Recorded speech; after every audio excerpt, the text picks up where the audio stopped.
ഏറ്റവും പ്രധാനപ്പെട്ട ഒരു വാർത്തയിലേക്ക് പോവുകയാണ്. ഇറാൻ ഇസ്രായേൽ സംഘർഷം തുടരുന്നതിനിടെ വ്യോമപാത അടച്ച് ഖത്തർ. മേഖലയിലെ നിലവിലെ സാഹചര്യങ്ങൾ പരിഗണിച്ച് താൽക്കാലികമായിട്ടാണ് വ്യോമപാത അടച്ചിരിക്കുന്നത്. ഫൈസൽ ഹംസയുണ്ട് വിവരങ്ങൾ നൽകാൻ ദോഹയിൽ നിന്നും. ഫൈസൽ ഹംസ, ഇത് താൽക്കാലികമായിട്ടാണ് ഖത്തർ വ്യോമപാത അടച്ചിരിക്കുന്നത്. പക്ഷേ അത് വലിയ രീതിയിൽ പശ്ചിമേഷ്യയെ ഒന്നടങ്കം ബാധിക്കുന്ന ഒന്ന് തന്നെയല്ലേ? മറ്റു വിവരങ്ങൾ അജി, മേഖലയിലെ ഈ പ്രത്യേക സാഹചര്യത്തിലാണ് വളരെ സുപ്രധാനമായ ഒരു തീരുമാനം ഇപ്പോൾ ഖത്തർ കൈക്കൊണ്ടിരിക്കുന്നത്. ഈ സങ്കീർണമായ സാഹചര്യങ്ങൾ പരിഗണിച്ച് ഖത്തറിന്റെ എയർ സ്പേസ് താൽക്കാലികമായി അടച്ചിടുന്നു എന്നാണ് ഇപ്പോൾ വിദേശകാര്യ മന്ത്രാലയം അറിയിച്ചിരിക്കുന്നത്.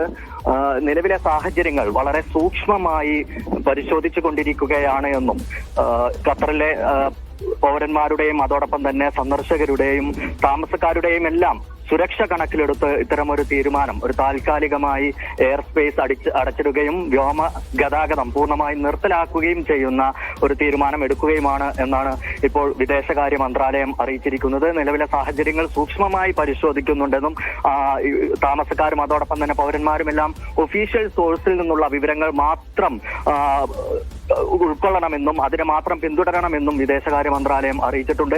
ഈ ഒരു തീരുമാനത്തോടു കൂടി ഇപ്പോൾ നമ്മുടെ കേരളത്തിൽ നിന്നാണെങ്കിലും ഇന്ത്യയിൽ നിന്നാണെങ്കിലും ഇങ്ങോട്ടുള്ള യാത്രയും അതോടൊപ്പം തന്നെ പ്രവാസികൾക്ക് നാട്ടിലേക്കുള്ള തിരിച്ചുള്ള യാത്രയും എന്തായാലും താൽക്കാലികം തടസ്സപ്പെടും.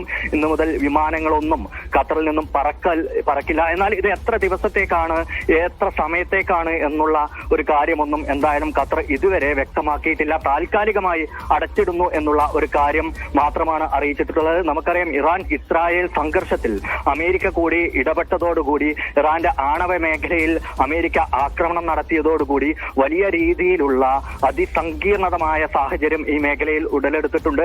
യൂറോപ്യൻ രാജ്യങ്ങൾ ഉൾപ്പെടെ അമേരിക്കൻ എംബസി ഉൾപ്പെടെ വിവിധ എംബസികൾ അവരുടെ പൗരന്മാർക്ക് അതീവ ജാഗ്രതാ നിർദ്ദേശം നൽകിയിട്ടുണ്ട്.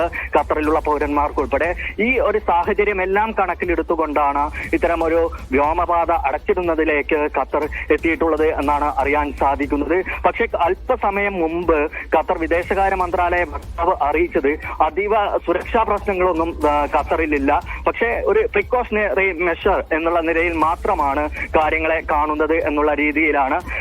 ആശങ്കപ്പെടേണ്ട സാഹചര്യങ്ങളില്ല. എംബസികൾ അതാത് പൗരന്മാർക്ക് നൽകുന്ന വിവരങ്ങൾ സാധാരണഗതിയിൽ ഇത്തരം പ്രശ്നങ്ങൾ ഉണ്ടാകുമ്പോൾ ആഗോള തലത്തിൽ തന്നെ നൽകുന്നതാണ്. അത്തരമൊരു സാഹചര്യമേ ഖത്തറിലുള്ളൂ എന്നാണ് അറിയിച്ചിട്ടുള്ളത്. എല്ലാ കാര്യങ്ങളും സൂക്ഷ്മമായി നിരീക്ഷിക്കുന്നുണ്ട് എന്നും അതിനനുസരിച്ച് അപ്പോൾ പൊതുജനങ്ങൾക്ക് അറിയിപ്പുകൾ നൽകും എന്നുമാണ് ഖത്തർ വിദേശകാര്യ മന്ത്രാലയം ഇപ്പോൾ അറിയിച്ചിരിക്കുന്നത്. അജി.